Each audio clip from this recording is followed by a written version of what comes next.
John Cena එකපාරක් යගෙන හයක් කඩාගෙන match එකක් සෙල්ලම් කරා කියලා දැනගෙන හිටියද? ඔව් මේක වෙන්නේ 2015 අවුරුද්දේ. ඒ සෙත් රෝලින්ස් vs ජෝන් සීනා අතර තියපු මැච් එකක් අතරතුර. ඉතින් මේ මැච් එක පවත්වන්නේ US චැම්පියන්ෂිප් එක වෙනුවෙන්.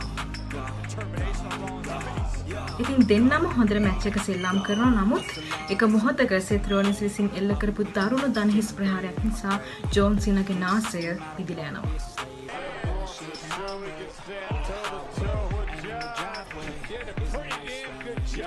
ඉතින් මේ වගේ අවස්ථාවක ඕනිනම් ජෝන් සීනාට පුළුවන් මේ මැච් එක කැන්සල් කරලා දාලා එතනින් යන්න.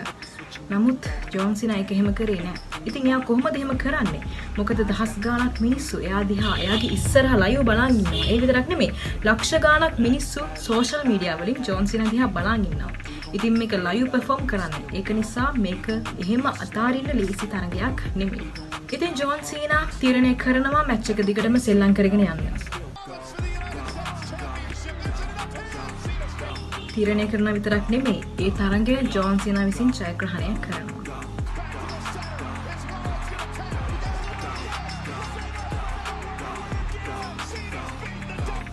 ඉතින් ඇත්තටම මේක ගොඩක් පුදුම සහගත දෙයක්. මොකද ඒ විදිහට තමන්ගේ නහයත් කඩාගෙන ලයිව් පර්ෆෝම් කරනවා කියන්නේ ලේසි දෙයක් නෙමෙයි.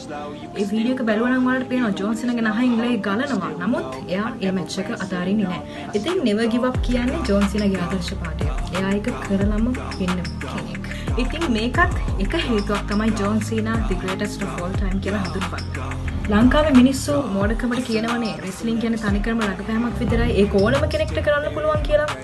ඉතින් මං එයාලගෙන් අහන්නේ නළුවෙක්ට පුළුවන්ද තමන්ගේ නහය කඩාගෙන ඒ විදිහට ලක්ෂ ගාණක් මිනිස්සු ඉස්සරහා ලයිව් පර්ෆෝම් කරන්න? තීරණය ඔයාලට.